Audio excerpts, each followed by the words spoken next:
Welcome to Roots Ruminants, your podcast for creative and innovative use of farm, pasture, and rangeland. We're going back to the basics of raising and grazing livestock, growing your own forage, and practical land use.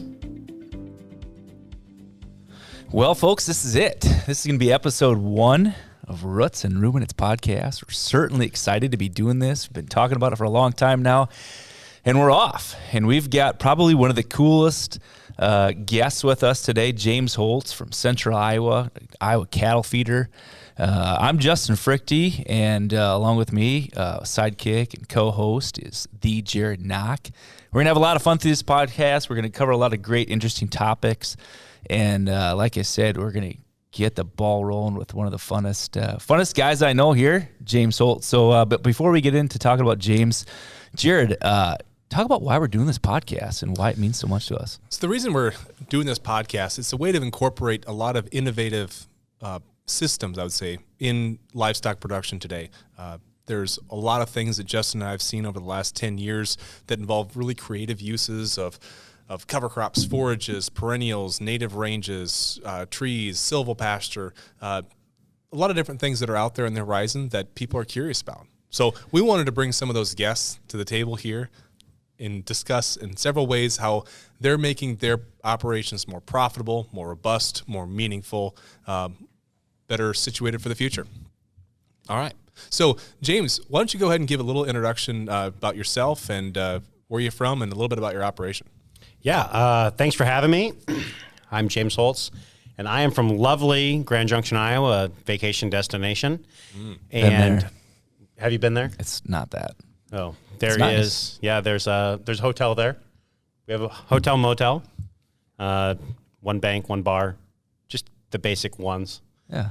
And I raise cattle in Grand Junction, and we've been a third-generation cattle feeder in the area, and we're kind of doing some fun things with cattle. I've been feeding cattle my whole life, but recently came back to the farm about 8 years ago to take this career path in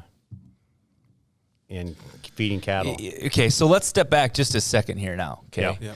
And obviously we're going to get into the ways and methods that you're feeding cattle right now and how you're doing it and why it's unique. But let's step back, okay? You went to Grand Junction High? Yeah, Greene County. Greene County 4-H member? Greene County 4-H member. Gosh. Yep. Okay, and then, but we got on the same path when we went to SDSU. In fact, all three of us were there, right? Yep. So yeah, I'm an STSU graduate, and we met in the AGR fraternity house where we had many interesting conversations of where we thought agriculture was leading us. And then we all kind of took a hiatus. Yes. Hyenas aren't here, How now, but it would be pretty cool if they were here. If there was hyenas at the AGR house, I would have definitely taken one when we left. Yes. I'd love to take a hyena. You know, he kind of sounds like a hyena. Yeah. Hyena. He does. There you go. Hyena. Yeah. All right. So, sorry about getting off on that tangent. And so, went to STSU, got a job after STSU, became a grain merchant for about 5-6 years, and really enjoyed being a grain merchant and wanted to take that skill set of being a grain merchant back into cattle feeding. And if you know anything about being grain merchant or grain trading, there's a lot of arbitrage activities, and that's really the most fun I have in the cattle business is the arbitrage opportunities that cattle feeding presents. So feeding cattle is a fun thing for me because there's just so many different aspects that you can tackle the same problem, or so many different aspects you can put pounds on steers or heifers. And so there's so many different ways you can be doing it, and everyone does it differently.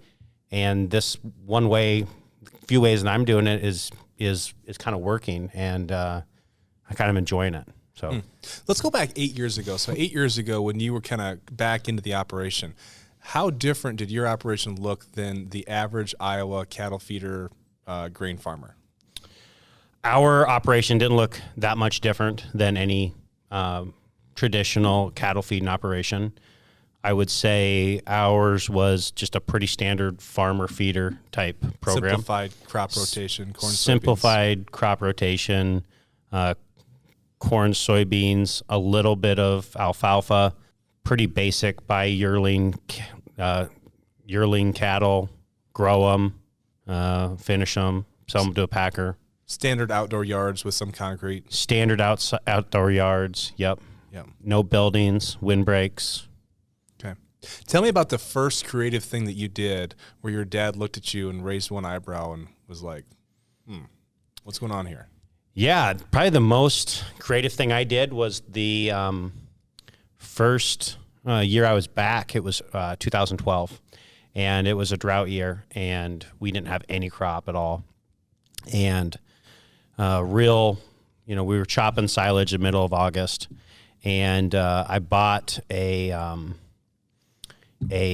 Parker wagon load of oats from the local co-op, and I had an old drill that really wasn't working that good, and we just chopped an 80. And I took that drill and I loaded it with a skid loader, which Dad thought that was the coolest thing ever, that I loaded the drill with the skid loader instead of like buckets.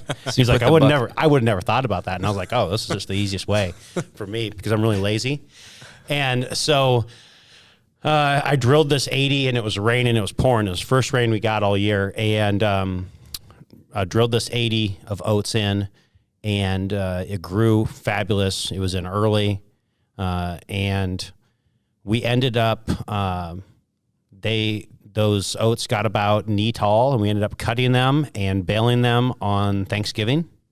And that was the first time that I realized that there's more to just raising, just corn or just soybeans on our landscape. So you can raise oats in Iowa. We can raise oats in Iowa. Boom. You heard it. Double you crop. heard it here first, folks. Yeah. Double crop the other way. The other way. And what year was that? 2012. 2012. Okay, so that was your first eye-opening moment to raising alternative crops for forage in central Iowa. I want to know when you started. So you talked about your background with Louis Dreyfus and as a grain merchandiser. I believe part of everybody's journey in life is learning steps along the way that also then help you, bigger later on in life. Okay, so you learn to trade grains and get pretty nifty in terms of marketing grains, and then you got into buying and purchasing some off-grade materials. How did that, or when did that then come into your cattle feeding operation? Yeah, so the beautiful thing about ruminants is they can eat everything. I mean, ruminants eat from the highest quality forage or grain possible to chicken litter. I mean, there are ruminants right now eating chicken litter as we speak somewhere, mostly in the southeast. I don't know if that's a great idea, but yeah. You're not doing it. I'm not doing prescribing it. No, it's not just happening. I don't like to buy cattle that ate chicken litter. But right. The coolest thing about the ruminants is they are the most adaptable species, subset of species to eat anything, basically. Yeah. And so one eye-opening is we used to feed a lot of flour in bags, and we fed flour in 50-pound bags. It was a good opportunity it was pretty cheap. We did a lot of flour, and we figured out that the bags even had some value to those ruminants too, as a scratch factor, as a roughage. So we actually feed bags with flour in them. So that was kind of a fun thing we did. Paper bags. Paper bags. Ground up. Yep. Yeah, ground up paper bags. Mm-hmm. And so that's something fun we did. Dumping paper bags off of pallets kind of got old, so we don't do that anymore. One time I bought a pallet of salt from you, James. Remember that? Yeah. Like, hey, I got a little present for you. He sent me a pallet of off-grade salt from somebody. Thanks, buddy. Do you still have it? No, did you use it all? I used it. Yeah. It's a pallet of salt. Okay, so let's get back to the growing the oats. Yeah. Okay, so you went off just a little bit there. But I think it's a pretty good example that you're open to anything, right? Yep. And your diverse background always kind of at least opened your eyes and then showed you that lots of opportunities were possible in the cattle industry. Talk about some of the goals that you had when you got back to the operation, you started looking at different forage crops, but then really where did you want to take the operation? Did you want to just continue the way it was, or did you have different aspirations for the future of the feedlot? The way that I saw it and still kind of see it in the cattle feeding sphere is you like it or not, it's not necessarily a good thing. But in this environment, you have to keep growing to be relevant in the business. And so one goal was to continue to grow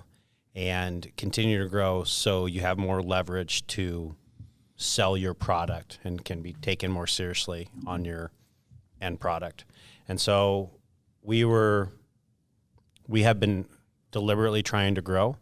But however, we've been trying to grow without offlaying a lot of capital, because one thing that can happen in the cattle business is you can have massive capital drawdowns. So you have to grow in a way that is a safe way to grow, if that makes sense.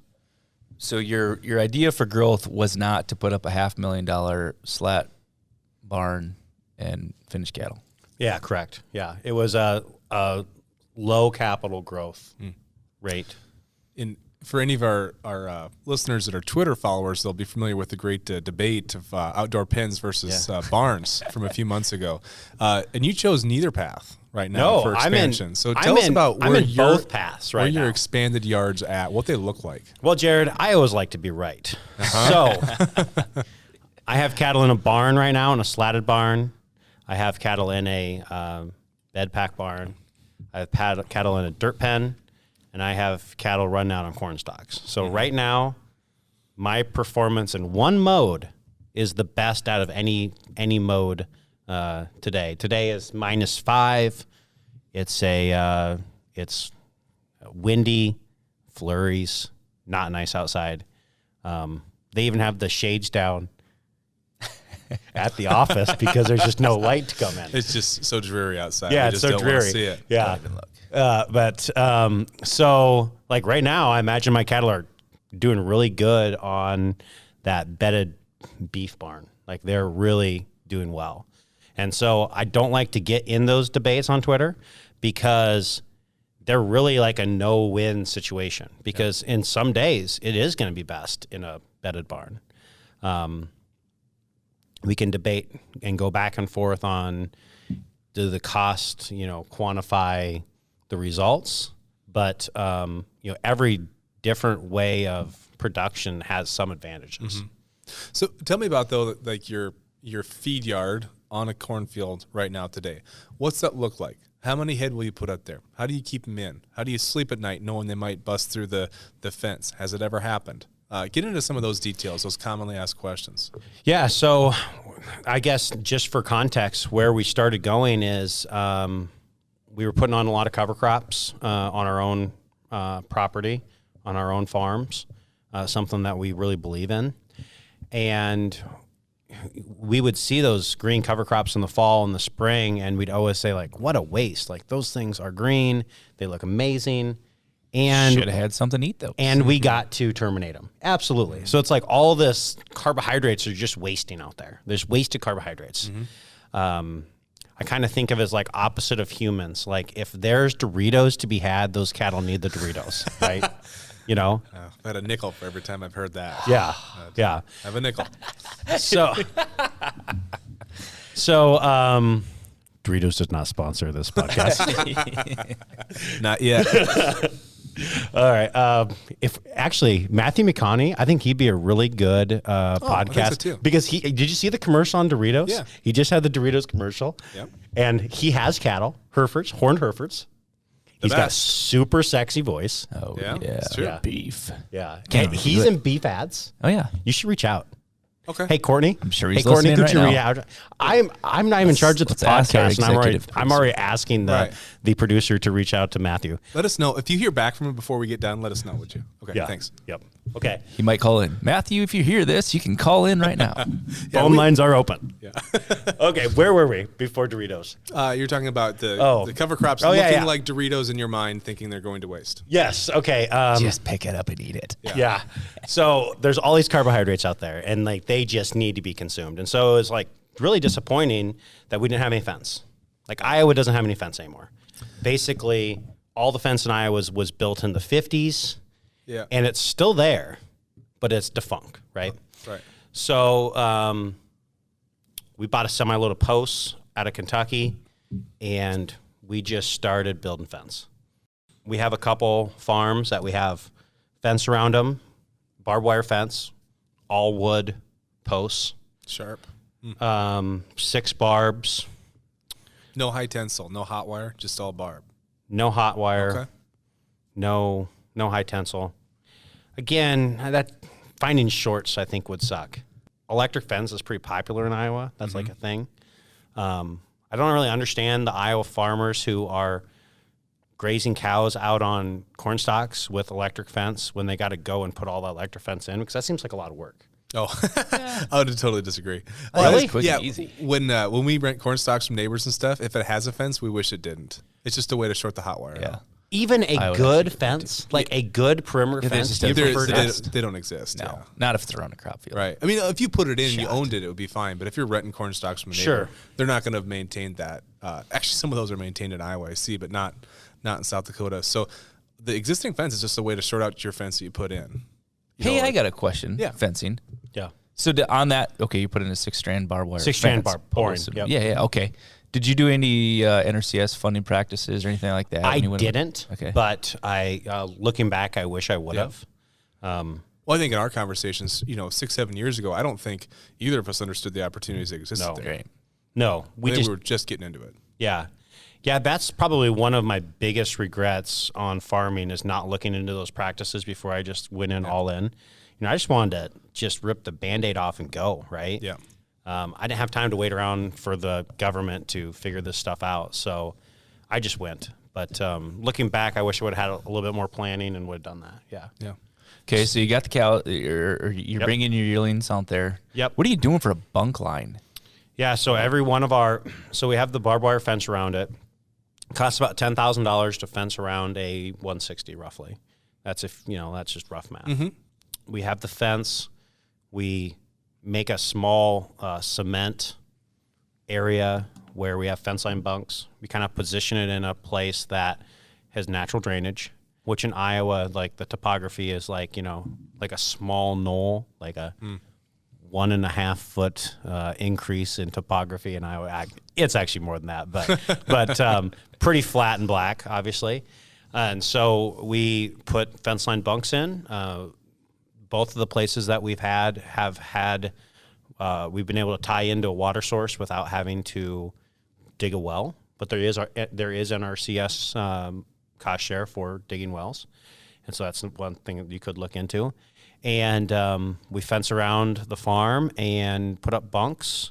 We also make a small pen on where the bunks are at, just so we can get the cattle in when Nice they need little to. kitchen area to catch. Yeah, exactly. We have like a 15-foot apron, which is about half the industry norm size width, and just feed them twice a day out there. And so what we find is let me back up.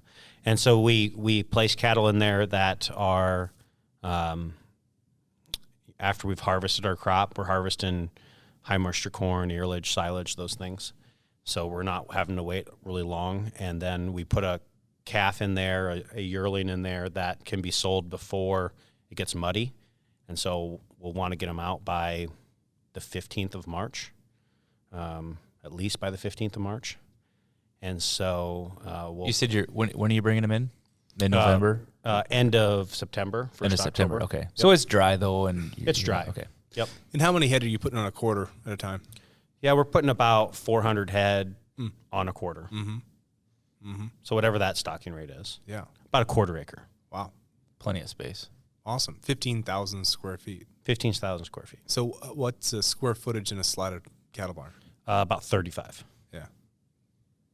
seems like a nice optic. I don't know if anybody's paying you for that yet, but that seems like a preferable optic to some of the alternative. If anyone wants to write me a $15 million check on this podcast, please reach out to Courtney, the producer, and she will direct payment to me. Yeah. She'll get a cut out of that. She'll take 10%. But yeah, it is a nice optic. So we put cattle out there in the fall and feed them, and it's really that simple. It's really that simple. Okay, what are some of the marketing advantages to doing that? Yeah, so I have been trying to be a student of the markets to understand how to make money in the cattle business, which has not been easy. And the key is to have cattle for sale. Okay, this is my cattle philosophy, but to place cattle in the time period that has the best chance of having a rally. That seems really simple. It seems like a simple thing to do. Why wouldn't you want to place cattle in a time frame that doesn't want that, the market is going to go up the highest percentage? But if you know the life cycle of cattle, that's really not easy. And go through those months. Spell it out. Yeah, basically late winter, early spring is when the 9 times out of 10 is when the high is made in the cattle market. The low is made in July and August, typically.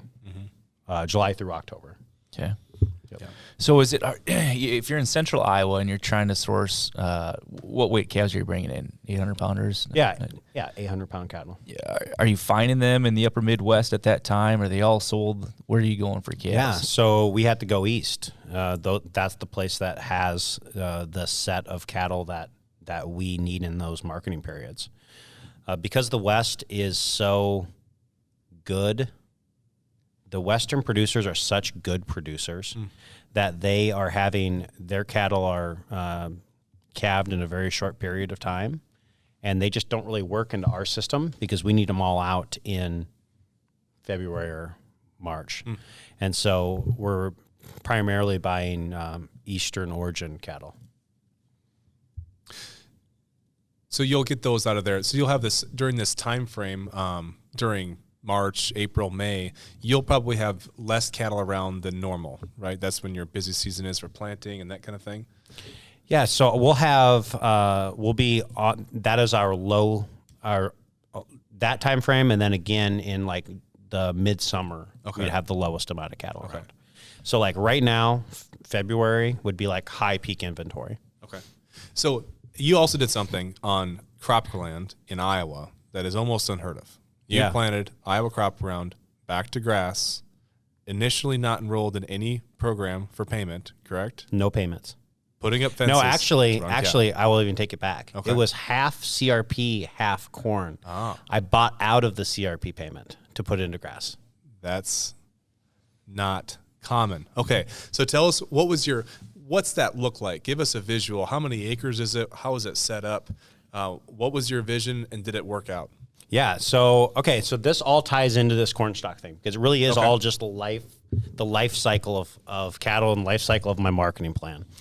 When I purchased this farm, I made this spreadsheet, and every time I purchase a farm, I make a spreadsheet and it says, Megan, let's buy a farm. That's the name of the spreadsheet. Like, it has to be that name. Megan is James's wife. Yeah, that's my wife. It's Megan, let's buy a farm. And it really isn't, she knows that I'm going to probably buy the farm anyway, whether she approves of the spreadsheet or not. But I made this spreadsheet initially on this farm, and it was basically the whole reason for buying the farm was to sell cattle in March. Like, that was the end goal of buying the farm, which is a strange way to think about buying a farm. But what the goal was purchase a 5 to 6 weight Eastern calf in the low time period of the market complex, June, July, August, which is also a higher period of available forage in Iowa, and sell that steer or heifer in the spring to hit the high of the market. Basically, buy low, sell high. Essentially, that was the goal. Who would have thought? Who would have thunk it? That's great advice. Thanks, James. And so that was the initial reason for buying the farm. We had nothing. The farm was just a vehicle to get a steer to market at the most economical time period purchasing. Okay. So if you base that around the steer, if any of the listeners know anything about Eastern steers, or heifers or whatever they are, there's They have a reputation, undeserved reputation. Yes, they have a reputation that is, Eastern cattle would be like the Oakland Raiders of the business, yeah. It's a little rough. not savory. Raiders. Yeah, not savory. I mean, they aren't like my Chiefs that are like upstanding citizens, Okay. So what's wrong with them? So they have a reputation of having higher death loss, have a reputation of being not as good quality, have a reputation of lower rate of gains. And that's probably because there's a lot of commingled groups coming together. Yep. And you're buying them from a trader, and then you're putting these back into Iowa and the upper Midwest, and you got to try to figure out how to keep these things healthy. Yep, absolutely. But this works pretty good If you've have got grass, a lot of space. and if you have some grass. Nice, healthy green grass. So again, we did not talk to the NRCS office. Mistake, but Yeah, there's a few things you could have done there. yeah, a few things. We should do that. We should do a podcast on that. We should. That's to come. Yep. On Stay just tuned. talking to the NRCS office. Well, I think just program opportunities. Yeah. We're doing a workshop in a few weeks in DeSmit. After that, we'll get somebody on and kind of recap that. Yeah, so we took this property. Who has this podcast? Like, what is the podcast of? What's it called? Roots and Ruminants. Roots and Ruminants. Ruminants, yeah. And sponsored by any company, just you guys? Well, Millborn Seeds. Millborn Seeds, Based out of okay. Brookings, South Dakota. Okay, so the entire nation. All right, yeah. So Millborn's, I talked to Justin. I said, Justin, I was like, I'm going to convert this thing. And he's like, let's try annual forages. Let's see if that works.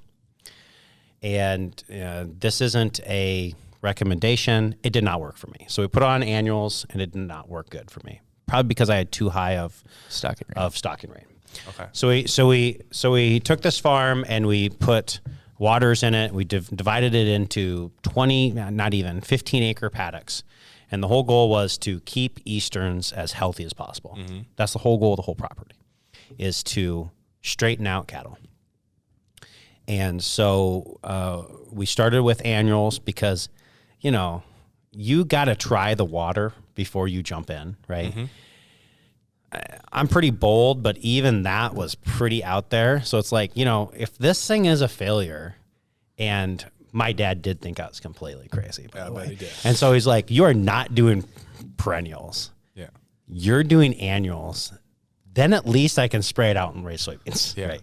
Like, we're only down like $30 an acre here. Annual forages are like a gateway drug. It is a gateway. Perennials are the real thing. Yeah. You're committed. Yeah. You're committed. Perennials are like meth. Like once you try it, like you're addicted and you can't get off of it. No one has ever tried perennial once and not stayed on it. Right. Like they're on perennials then. The people who are into perennials are definitely junkies. I mean, we all know them, right? I mean, the people that are like into grass-based, if you're grass-based, you're hardcore. Yeah. And you can't go back to that. Like, you can't go back and be like, I'm going to go to perennials. Well, and now I'm going to, like, moldboard plow. No. Like you can't go from one to the other. No, it'll wreck you. Yeah. So we took the CRP and we bought out of the contract. It was like 3 years in. It wasn't a great contract anyway, so I wanted out of it. And we seeded down to perennials, and we mostly used just some basic perennials that are common in Iowa. We used endophyte free fescue, orchard, timothy, some perennial ryegrass, just some basic stuff. We also put clover in it. Clover is pretty common in southern Iowa, northern Missouri, is in pastures. And one thing I didn't, so we seeded all down to perennials. One thing I didn't realize is because this property hadn't really been taken care of and it had CRP in it, it also had a lot of weed problems.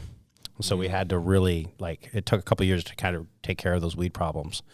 And so then we're actually going back and doing red clover and some of the clovers and forbs into that again. But we basically just straighten out cattle on that property, and they're there for around 60 days. And they get straightened out, and then they move on down the road. Move on down the road to a feed yard. So you're bringing them in from the southeast. You stick them in this pasture. You're still feeding them out there. Good opportunity to get them started. Yep. Right. Feeding them just a little bit. Okay. Getting them bunk broke. How many are you treating? What does that look like? If you have to treat and you've got them on do you have them on a quarter of grass there too, or what is that like? Oh yeah. So we have stocking rate there. Stocking rate all depends on what's going on. Thing I love about stockers is they're really flexible. But let me back up a little bit. So the reason why it's important to start load lots on this grass is when you go into a building, they aren't one load buildings. They're all like 4 or 5 load buildings. And so when you go into a building, you have to have essentially 3 or 4 loads of straightened out cattle before you start. That is pretty difficult in the realm of Easterns because they don't trade in more than 1 load lots because they're all really small producers. So you have to make your own yearlings, essentially. And so we're just a glorified backgrounder with a lot of room. And so what was your question again? Or did you I was just wondering about the size of the... Oh, yeah. So then the whole scope of the property, it started with 200 acres. We bought actually some more to add on it. Now it's about 360 acres. In the spring, we will graze.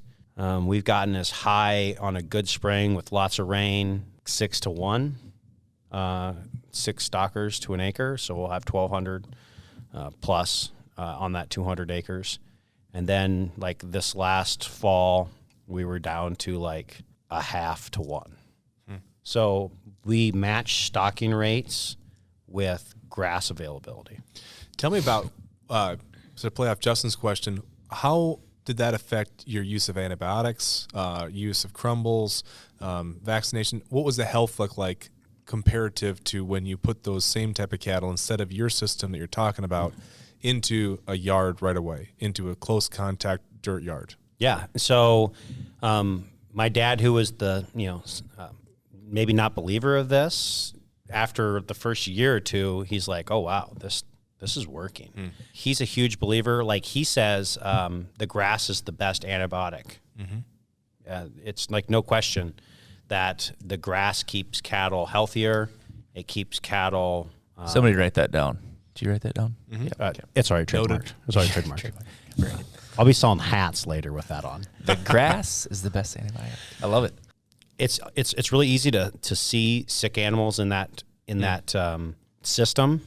I think there was a study I read out of Texas A&M, Kansas State, or something, and it had a whole pen full of near death cattle in a feed yard. Just looked like hell, heads drooping low, as near to death as they could get. And they placed people up to observe those cattle all night, and they wanted to see what would happen when the flaker turns on in the morning and the tractor turns on. What would how visually do those cattle that are nearing the end of their life react to human intervention, essentially? And those things are all near to death. And then as soon as they hear the tractor start up, their ears perk, they visually look healthier. And so in the feed yard setting, those animals who are sick and nearing the end of their life, instinct is saying that they are the most vulnerable of the herd. And so they need to act like they aren't sick, essentially. Because they're the ones that are going to get eaten first, right? Because they're the weak link, right? So they're trying to blend in. Yeah, absolutely. So on the feed yard, it's really hard to see sick cattle. I mean, everyone claims that they can be good at seeing these sick cattle, but typically when we actually see them, like they're way past the point of where you should have found Yeah, it. where like you day should have 3, found 4. them. Yep. Yeah. I mean, you missed them. And so on the grass, it's probably no different than that, except those cattle, because there's such long distances to get to the bunk and long distances for them to come up, it's harder for them to blend in. You can really see the cattle easier on the health end of it, because if they don't come in, or if they, aren't interested in feed or water, they are not, they're not healthy. And so part of it's just a mechanism to pull cattle, which makes it a lot easier too. Yeah, but then how the heck do you pull cattle on a 320-acre pasture? Yes. Well, I have my Air J's on right now and my Seacorn cap. So obviously I can't ride a horse. I mean, in the West, they've been doing this on wheat pasture forever. Yeah. That, they get the cowboys and they rope them, and they're like, tough as hell. Roll your own cigarettes, one-handed on horseback, right? A Corley. That's Yeah. what that's called. Yeah. Roll yourself a Corley. Is that what it's called? This sings it in a song, right? Who does? Maybe somebody does. Oh, yeah. Oh, I learned, Courtney, you want to check on that? yes. Is there a YouTube video? Actually, we do need one YouTube video. It's Yeah. Marty Robbins. Marty Robbins does that. So I didn't know that. I learned all my cowboy quotes from a dear friend. His name's Britton Blair. Britton Blair. He knows And- Marty Robbins. Oh yeah. Oh, he knows. He if you ask Britton, he wrote those songs. Wow. Yeah. Yeah. We need a John Wayne YouTube quote that there ain't no Sundays west of Omaha. That is from the Cowboys. That is a Britton Blair quote that he always likes to tell me on Sundays. Because, of course, I'm like sitting, drinking coffee, hanging out with my kids, and Britton's like, oh, I'm just working. Feeding cows, background stuff. Have we heard anything from Matthew McConaughey yet? Not yet. Okay. All right. Just checking. I have no idea where how do I treat those? Yeah, dart gun. Oh. Yeah, dart gun. That was the answer to that. Yeah. Okay. But I can treat a calf one-handed with a ranger with a dart gun. Is it a dart gun or is it more of like a dart stick? Dart gun. I can't get close enough. Spear. We are talking Easterns here. Okay. Some of them might be on the Florida-Georgia line. Okay. Is that the same thing you're doing? Okay, let's say you have to. Okay, we know you can treat them. You got a dart gun. Yep. What if you got to pull one? Yeah, so we just were able to get them out, essentially. Are these things getting more wild in bigger spaces? Are they actually cooler and calmer? What? They get more independent in bigger spaces. Okay. That's a nice way to say wild. Oh, so they are. So they yes. Probably. Okay. Okay. So a yes. I'd say just more ornery. Okay. Okay, I would say they're more Kind of like wild too. they're more cognizant of their surroundings. Like they know they can get past you. Right. They know they can get past you. So getting them in is a little bit of a chore, but there's definitely some F-bombs. So you're using. Okay, you talked about using a kitchen on your corn stalks there by your bunks. Well, both pen set ways. up.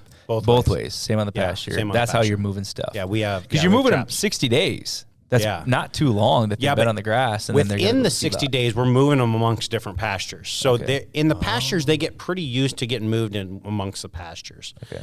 And it's usually not a problem getting them in that time frame. The time frame that they have more problems is in the corn stalks. Yeah. Like they don't want to come in. Well, they're bigger too, and they've been And they're out big. there for what 160 7 months. acres. Yeah, they don't want to meet their maker. Yeah. Not then. They're not ready. They're just loving life. I think it's cold enough, maybe. Yeah, not even then. It was negative. It was -5 Tuesday, and they were all laying out. Huh. I mean, so they go to the pasture, and then they go to the corn stalks, and then they go to the packing plant. Those cattle. Howard Buffett says winning the ovarian lottery. That's what. If you ever read his book, he wins the ovarian lottery. Snowball. Those cattle win the ovarian lottery because they get they get to hang out in the winter in the southeast. It's warm. Mm-hmm. They get to hang out in Iowa in June. And then, they kind of have a tougher life in the corn stalks, but it's still all the open range that they could want compared to like 99.9% of the beef cattle in the United States. And they have all the room in the world. And 99% of the beef cattle in that last finishing phase. in that last finishing phase, right. yes. In that last 15 to 20% of their life cycle that's in a feed yard. Yeah, they really are the winners.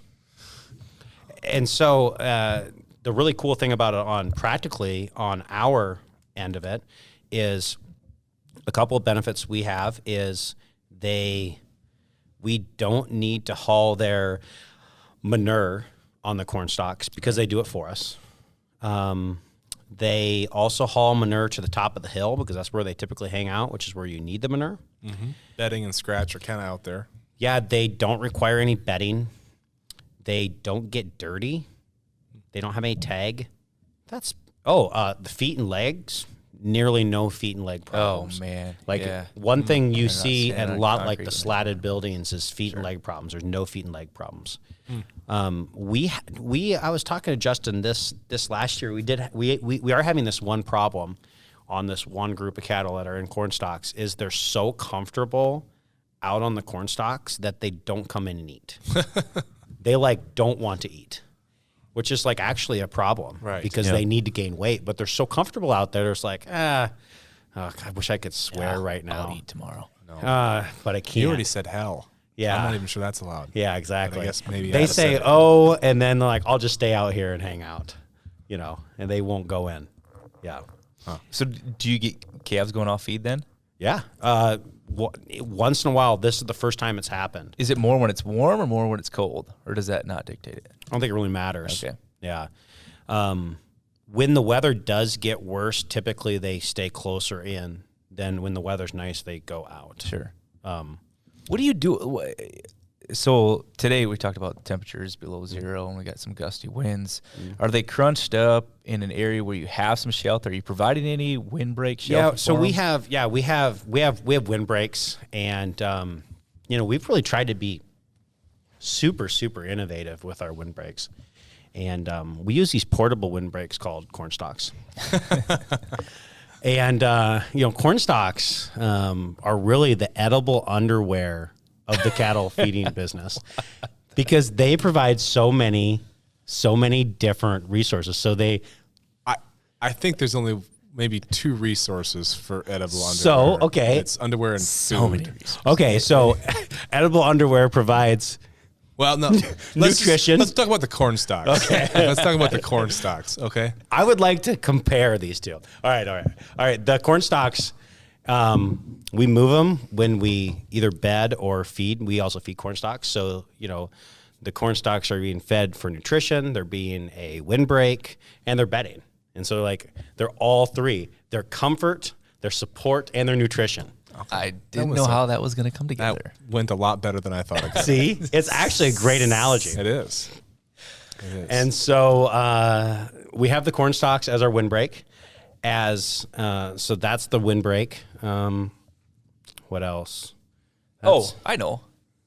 What about these days when we get up to 40, and you probably do that more than what we do up here in the Midwest. But are you melting snow? Are you getting surface compaction then? Yeah, I mean, so we have some surface compaction, especially where the high traffic areas going into the pens. So coming up to your concrete apron. Where going you're up in the concrete apron and around the edges of the field.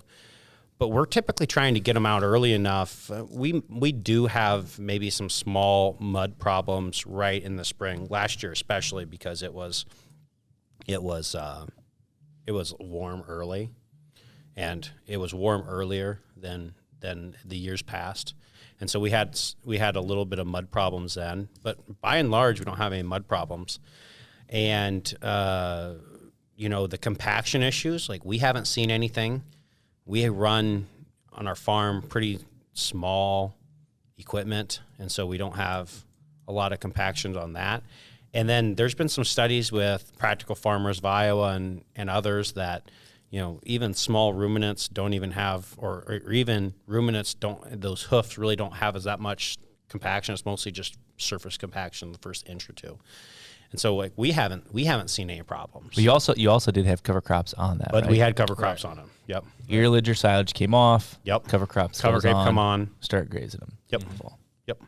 So you got a little bit of a root mass to help you out. We do have root mass. Maybe do some, give you some carrying capacity that way. Do you think it does, or what's? Well, yeah. It definitely helps. That's another drawdown is when you first put them out, it's hard to get them on feed because they're just eating corn stalks, eating cover crops, eating the green. Yeah. And so, like, we like to put turnips out there. We always put turnips with our cover crop and rye, but we always put turnips with it. And they eat the tops of the turnips and they pop them out and eat the bulbs. They don't last very long because we got so many out there that just kind of devour them. Yeah. Like they just don't have much time. It's like, it's like, buy one, get one free blizzards, right? You just like get, you just get after it. And so, the old BOGO sale gets you every time. Exactly. And so, another thing is, one way that how to successfully raise corn on corn in Iowa is, I don't know, we're up here in South Dakota, up in the Northland, but one thing to be successful raising corn on corn, you have to get all your trash off of your farm, right? And so what we do with these cattle is the cattle eat the trash and then poop it out. I was going to say upcycle it. Upcycle it, yes. Yeah, you're just so much fancier than I am, Jared. Yeah. It's the beard. I don't know if anyone knows this, but I am looking at Jared right now. He's wearing flannel, and he has a brand new jacket vest. He just recently put oil in his beard. He's definitely a guy that talks upcycling instead of pooping. I drink tea now instead of coffee. Yeah. Things are really going my way. But only like, specialty teas, free trade. Mm-hmm. Yeah. Very earthy teas. Green, herbal, non-caffeinated. So that's actually a really cool thing about the corn stalks. But the coolest thing, this is the coolest thing of the whole thing, is last year, where I feed my cattle, Iowa State says it appreciated like 2 to 3% because it's land. Right? It's an appreciating feedlot. Yeah, you don't get any depreciation off of your feed yard. Actually, you do because you can depreciate the fence. Oh, that's true. Okay, yeah. Okay, so let's go back. You said you had calves in a slatted barn, calves in a bed barn, Yep. and you got calves on corn stalks finishing. Yep. Compare them all in terms of cost of gain, average daily gains, how they're doing when you take them to the rail. Every one is different in its own way. The barns are definitely more consistent in their cost of gains and rate of gains.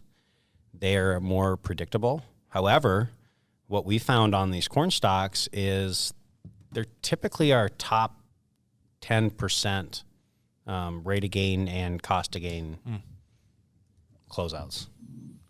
And I think it's all just because the cattle are just healthier, spread out, more environmentally raised. Like, I don't know how to explain it. Like, They're more in sync with nature. in the sync more with you nature, spread yeah. things out, the less disease pressure, less parasite pressure, all those kind of things. You mitigate those with space. Always, Absolutely. right? Dilution. Well, like we're in the middle of a pandemic, right? Mm-hmm. Social distance.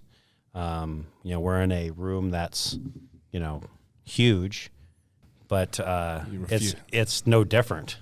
Right. It's no different than that, right? We just Spread ourselves out. And so Especially when you have a southeastern coming in. yeah, Definitely spread them out from us. they're super spreaders, right? Like every one of them is a super spreader. They haven't been PI tested. They, true. They are. Oh, I was talking Well, about you got you blue as a tongue. southeastern to us, Oh, not yeah. the calves. Yeah. Leukosis, anaplasmosis. There's a lot of things that stop about this line up here. Yeah. So Yeah. that we don't have that we can bring in from the south. Yeah. I think the system has allowed you to be more creative. Yeah. It's allowed you to expand without having to use a lot of borrowed capital. It's reduced costs, if anything.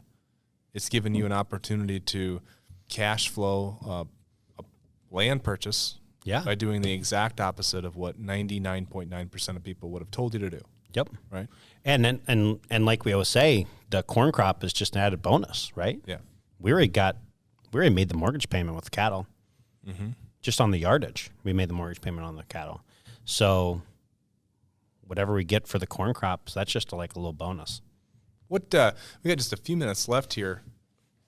James, is there something that you wanted to talk with us about? Anything that, what do you see in the horizon? What's your next step? What's something you've been bantering around with that you're going to take a crack at in the next year or two? Yeah, I think so. Something that I've been thinking about, I've thought about for a few years now, is sustainably raised beef. And a lot of people are attacking beef for how much they fart, CO2 presence. Courtney, I can say fart on this podcast, right? That is one of the F words that you can say. All right. So, but I think ruminants are going to play a vital role to sequester carbon, and I also think they're going to make a role of making the whole United States more sustainable. And so, one thing which is probably more lofty than me, but having sustainably raised beef that has cover crops before their corn, has a lot of space, that are on grass as long as possible, and I think that the American consumer will value that, and I think that they will pay for something like that. And for that values, I feel like those values are going to be pretty hard to knock. Essentially, right. It's hard to put holes in those values, and so that's something that I think in 10 years more people will be talking about. Yeah. Well, I think what you're doing there is this whole system approach to getting the product to the consumer in what you say is a sustainable way, right?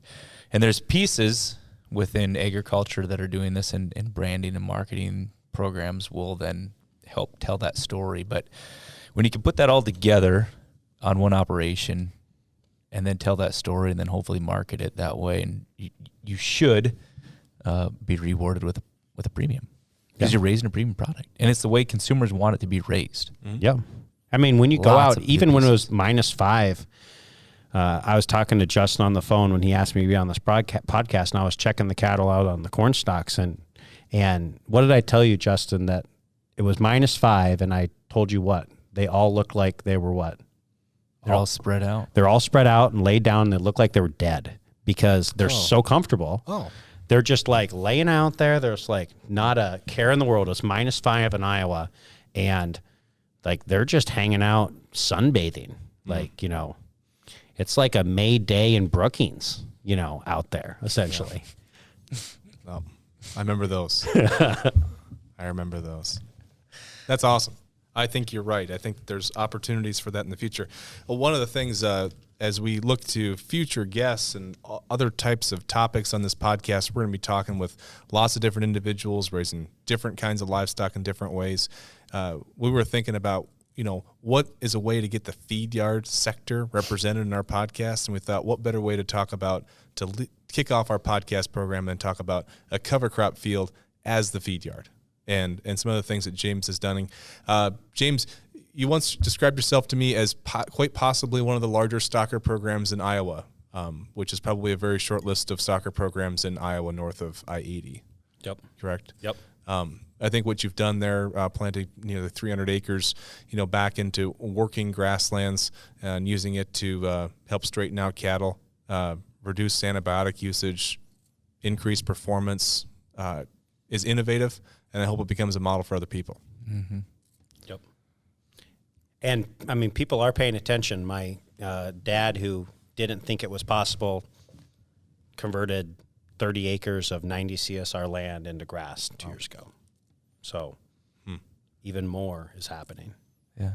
I think more will continue to happen too as the landscape of the state changes. What is the GSR, the grass suitability rating on that ground? I have no idea. No one talks about that as much. in Iowa. No.